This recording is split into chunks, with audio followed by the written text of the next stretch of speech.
Assalamualaikum warahmatullahi wabarakatuh. Perkenalkan, saya Zafif Yusuf Alamin, mahasiswa S1 Teknik Informatika, Fakultas Informatika dengan NIM 1009082500137 dengan kelas S1IF 1304. Dalam video kali ini, saya akan membahas makna toleransi dalam kehidupan beragama.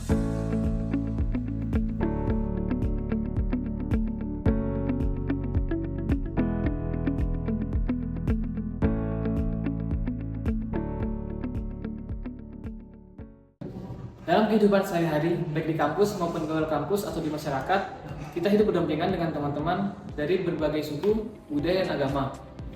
Islam sebagai agama rahmatan lil alamin mengajarkan untuk saling menghargai dan menghormati perbedaan.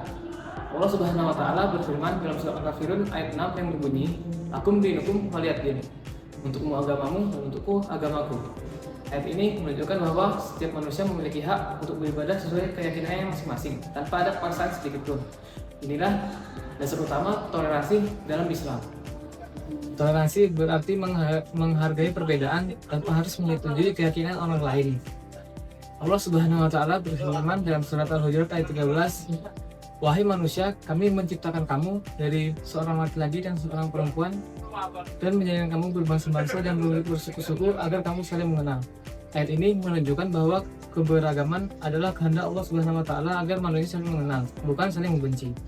Namun, di kehidupan sehari-hari masih banyak kita temui perilaku ketidaktoleran, seperti penolakan pembangunan rumah ibadah gereja di beberapa daerah di Indonesia. Perilaku ini mencerminkan bahwa kurangnya pemahaman dari ajaran Islam itu sendiri.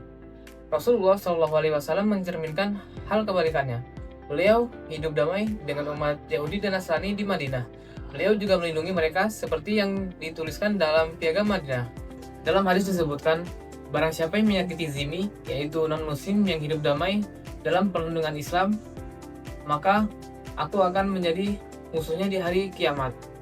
Hadis riwayat Abu Daud. Artinya, Islam justru melindungi hak orang lain untuk beribadah. Maka, tindakan menolak keberadaan rumah ibadah sebenarnya bertentangan dengan nilai-nilai Islam yang sejati.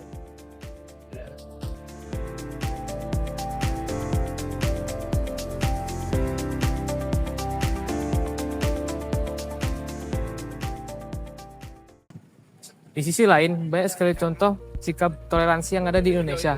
Salah satunya umat muslim yang ada di Bali. Saat nyepi, mereka menonaktifkan pengeras suara azan untuk sementara waktu sebagai bentuk penghormatan kepada saudara Hindu yang sedang beribadah. Begitu pula sebaliknya, ketika umat Islam merayakan Idul Fitri, masyarakat Hindu ikut membantu menjaga keamanan dan ketertiban lingkungan. Saling menghormati ini adalah wujud asli, wujud nyata dari ajaran Rasulullah SAW antar sesama manusia tentang kasih sayang dan perdamaian. Di lingkungan kampus, sikap toleransi bisa kita terapkan dengan cara sederhana. Misalnya, menghormati teman yang sedang beribadah, tidak bercanda dengan hal yang menyinggung agama lain, atau tetap kompak saat kerja kelompok tanpa membeda-bedakan keyakinan.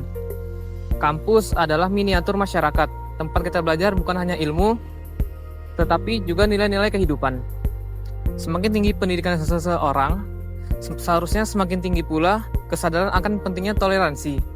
Dari semua pembahasan tadi, kita bisa menyimpulkan bahwa toleransi adalah bagian dari keindahan Islam.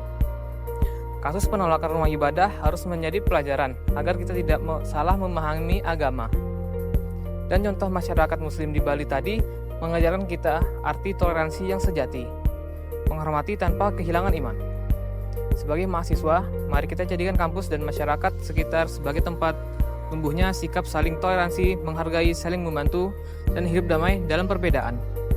Karena Islam tidak hadir untuk memecah belahkan, melainkan untuk menyatukan manusia dalam kasih dan kedamaian. Sekian dari saya, jika ada kurang dan lebihnya saya meminta maaf.